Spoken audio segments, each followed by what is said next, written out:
Depuis mars 2020, il a été annoncé que les ministres européens de l'économie avaient trouvé un accord sur le mécanisme d'ajustement carbone aux frontières, dit MACF ou taxe carbone. La mise en place d'un tel mécanisme est une demande de longue date de nombreux acteurs. Il est vu comme un moyen de rééquilibrer les échanges commerciaux en intégrant l'impact environnemental de certaines productions. La France en avait fait une priorité de la présidence française de l'Union européenne et l'annonce a été logiquement présentée comme une victoire politique. Mais s'agit-il réellement d'une bonne nouvelle pour les industries françaises et européennes ? Si ce mécanisme représente une avancée indéniable, il faut en comprendre à la fois la complexité et les enjeux. Quel est son but ? Limiter les fuites carbone de l'Union européenne en évitant des phénomènes de délocalisation des productions, là où les politiques environnementales sont les moins contraignantes. Sur quoi repose-t-il actuellement ? Uniquement sur les intrants que sont le ciment, l'acier, les engrais, l'aluminium et l'électricité.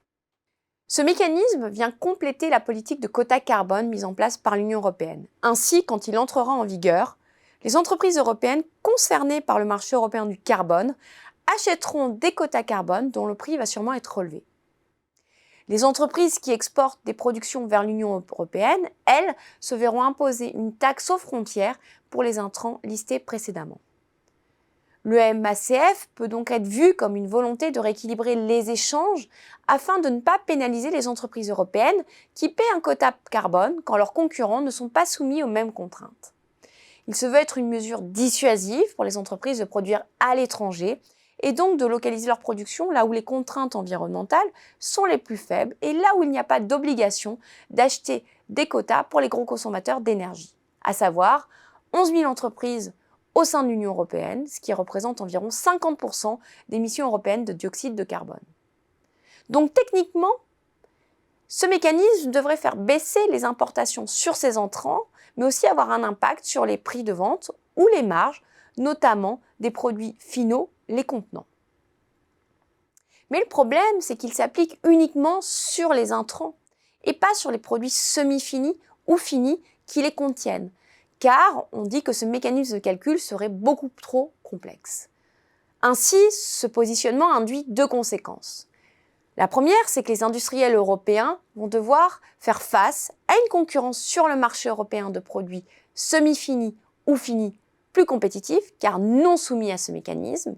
La deuxième, c'est que les Européens soumis au quota carbone seront moins compétitifs à l'export, puisqu'en phase 2, il y aura des concurrents non soumis aux mêmes normes.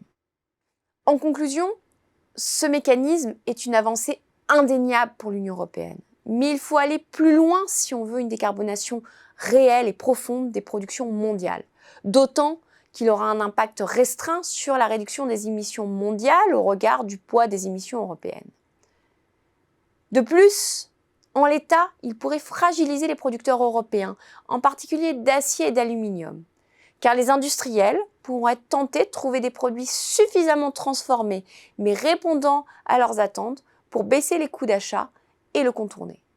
Il pourrait donc avoir un impact assez lourd sur l'emploi de ces filières, notamment en France.